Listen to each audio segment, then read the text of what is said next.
తాటికాయలు. ఈ తాటికాయలు తాడి చెట్టు నుంచి వచ్చేది మనకి ఈ తాటికాయలు.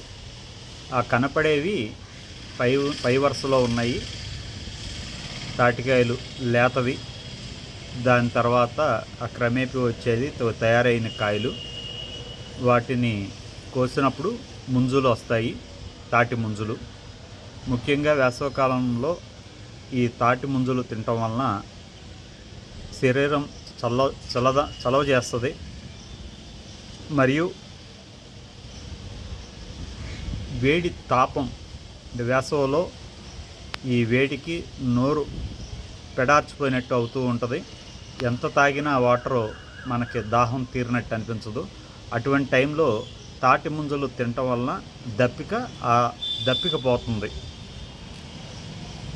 లేత ముంజులు అయినట్లయితే దాంట్లో ఉండే వాటర్ని బాగా ఇష్టపడుతూ ఉంటారు.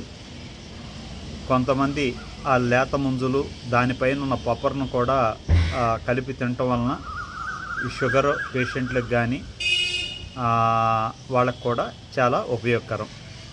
టోటల్గా తాటి ముంజలు శరీరానికి చాలా మంచిది.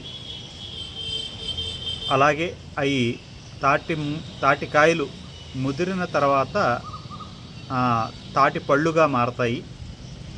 అవి రాలుతాయి. రాలినప్పుడు ఇదివరకటి రోజుల్లో దాన్ని బాగా ఉపయోగించేవారు. దాని నుంచి తీసిన గుజ్జుని తాటి కుడుములు, ఇడ్లీలో కలిపి ఆహారంగా తీసుకోవటం జరిగేది. ఇప్పుడు అంత ఓపికగా చేయట్లేదు కాబట్టి అది క్రమేపీ తినేవాళ్ళు తగ్గిపోయారు. ఈ తాటి పళ్ళు పడిన తర్వాత వాటిని సేకరించి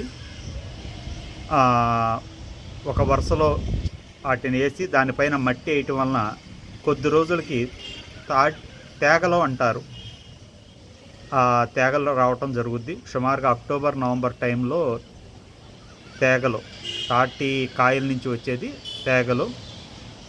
దాన్ని ముందు బుర్రగుంజు అని కూడా అంటారు. దాన్ని కూడా ఇష్టంగానే తింటారు. ముఖ్యంగా తేగలు అది శరీరానికి చాలా మంచిది. దాన్ని ఒక్కొక్కళ్ళు ఒక్కొక్క పద్ధతిలో దాన్ని తీసుకుంటాం జరుగుద్ది.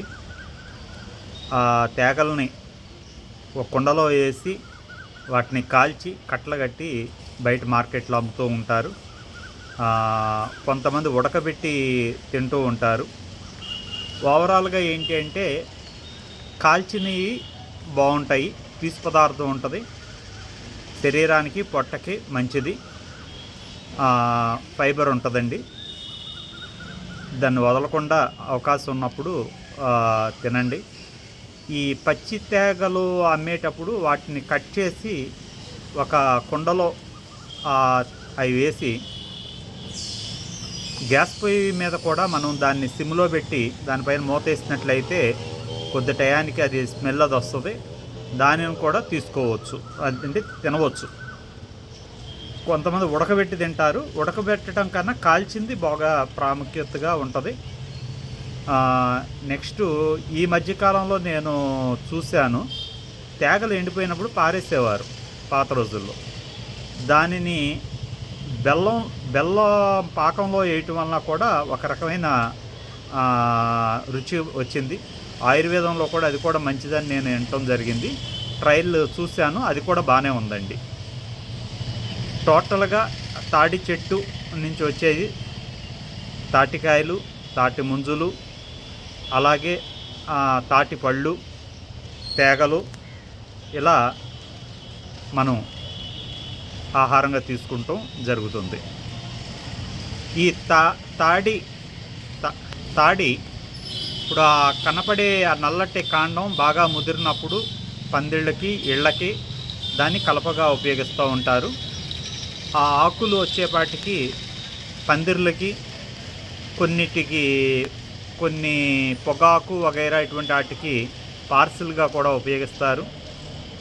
ఆ మట్టల నుంచి నార తెస్తారు. ఆ నారని పందిళ్ళు వగైరా వేసినప్పుడు దాని నారను కూడా ఉపయోగించడం జరుగుద్ది. ఓవరాల్గా ఈ తాడి వలన ఆ కలపని వంటకు కూడా ఉపయోగిస్తారండి. పొయ్యిలు వాటిల్లో కాలవటానికి, అంటే మనకి ఫైర్కి కూడా ఉపయోగించడం జరుగుద్ది.